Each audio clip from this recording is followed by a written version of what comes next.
While some modern politically motivated interpretations of the Bible promote the idea that Noah had 3 sons that represented 3 different races, reflecting the demographics that populate the various parts of the world in modern times, this was not the case, as all early civilizations shared the same ruling nobility, which were ethnically distinct from the populations that they governed. Probably the clearest example of this is in India, which, like Egypt, did not have any horses in the fossil record until the arrival of the Aryans from Anatolia, which also introduced the chariot, the swastika, Sanskrit, which is an Indo-European or Aryan language, and an ethnic caste system to the Indian subcontinent thousands of years ago. While the term Aryan is confined to describing a linguistic group in modern times, it is also etched into stone millennia ago in places like Iran by Darius the Great, who referred to his race and lineage as Aryan, which is why I use the term, which is also used to describe Buddha, who was a blue-eyed Aryan according to ancient writings, and why he is depicted with blue eyes even today in places like Thailand, which managed to escape colonialism and the politically correct whitewashing of history that comes with it. While certain words, such as Aryan, have been changed into words like Indo-European, which means the same thing, certain historically Aryan symbols, such as the swastika, which goes back many thousands of years, are being scrubbed from academia altogether.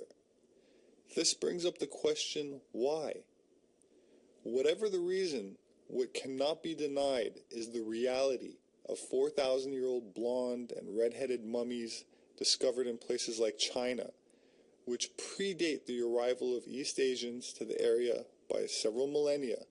Aryan mummies that share genetic affinities to the many blonde and red-headed mummies of pharaohs in Egypt, spanning all dynasties, reflected in the blue-eyed Egyptian statues of their nobility and pharaohs.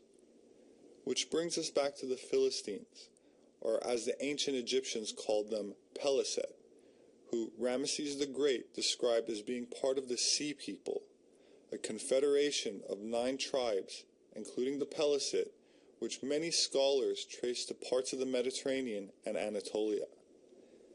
That said, DNA findings published in the journal Nature Communications found that thousands of years ago, in what is now northern Israel, waves of migrating people from the north and east, present-day Iran and Turkey, arrived in the region, not only bringing new cultural practices, they also introduced new genes, such as blue eyes.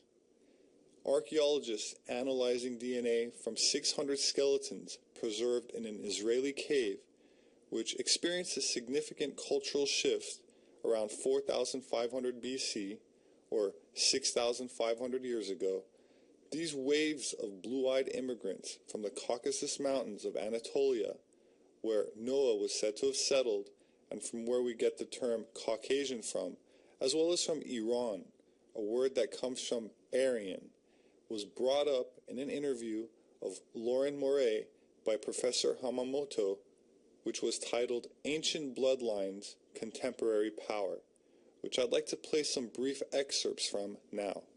Because now I'm investigating who's at the very top, who really rules the world, and I discovered it's a very, very interesting history of ancient Iranian tribes, the original Zoroastrians, and the First World Persian Empire that has controlled the world for the last 5,000 years. So when she says ancient Iranian tribes, she means Aryans.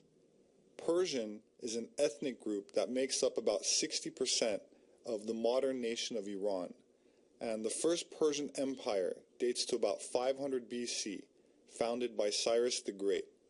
And the nobility would have been comprised of people with Aryan ancestry, but actual Aryans existed 5,000 years ago, which is illustrated in this linguistics graph.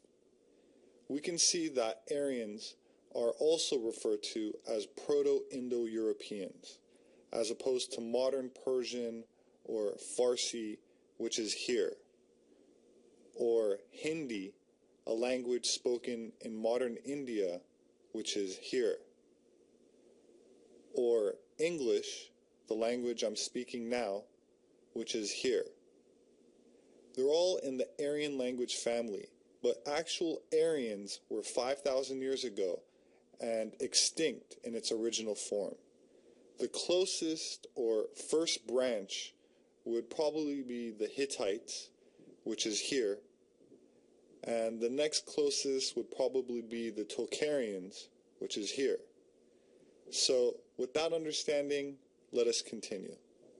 Confucius said, "Signs and symbols rule the world, not words and laws."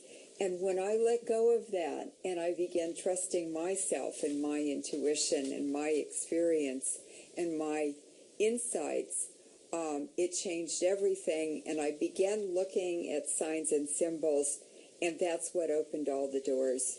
It's all right in front of us. It's there for everyone to see, but they don't know how to integrate, to relate, to put together the information to tell the real story.